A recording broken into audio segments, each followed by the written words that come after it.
Phishing is a method of tricking users into providing sensitive information by mimicking a legitimate website. Reverse proxy phishing, on the other hand, involves intercepting and redirecting the user's traffic through a proxy server, allowing the attacker to capture their credentials before forwarding the request to the real website. In this way, reverse proxy phishing can be more effective at bypassing security measures like two-factor authentication. Most phishing kits available today are largely ineffective, especially when it comes to bypassing multi-factor authentication. These kits struggle with modern security measures and are easily flagged or blocked by browsers and security systems. There was a time when you could generate a phishing link using an ingrok tunnel and successfully trick users, but those days are long gone. If you try this today, you'll be blocked instantly by most modern browsers and security tools. This is a clear indication of how far security measures have evolved, rendering a huge majority of phishing kits obsolete.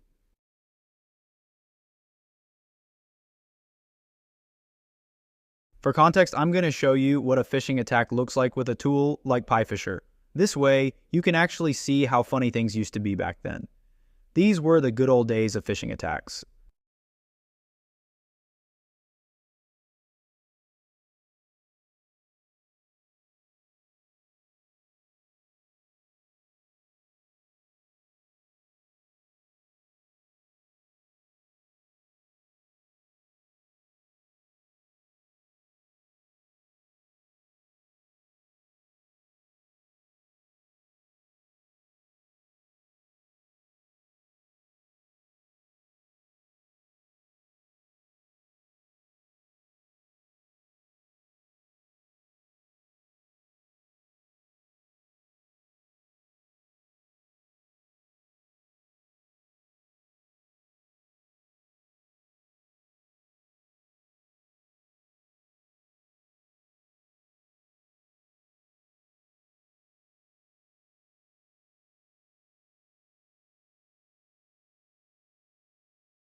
Now let's start off with some context.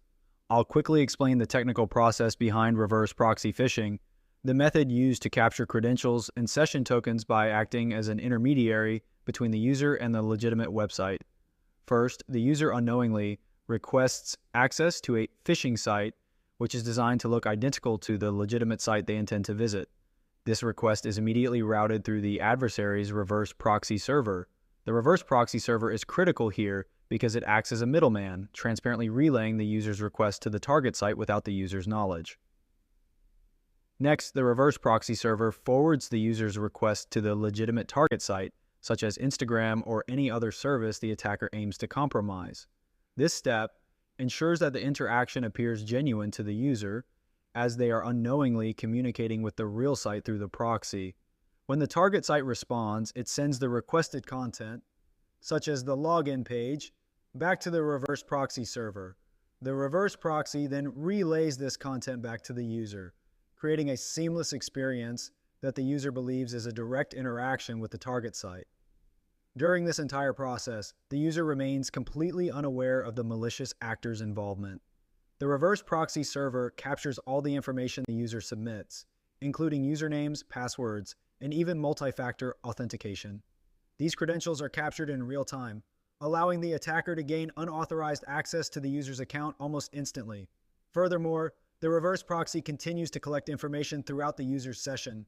This could include session cookies, browsing activity, or any other data exchanged between the user and the legitimate site. By maintaining this persistent connection, the attacker can exploit the session even after the initial login, posing an ongoing threat. So that's how Evil Jinx works. As a refresher, I'm going to quickly run through an example of a reverse proxy phishing attack on Microsoft using this one phishing tool. This is just a refresher. It's just to give you a clear understanding of how it works before we dive into the course material.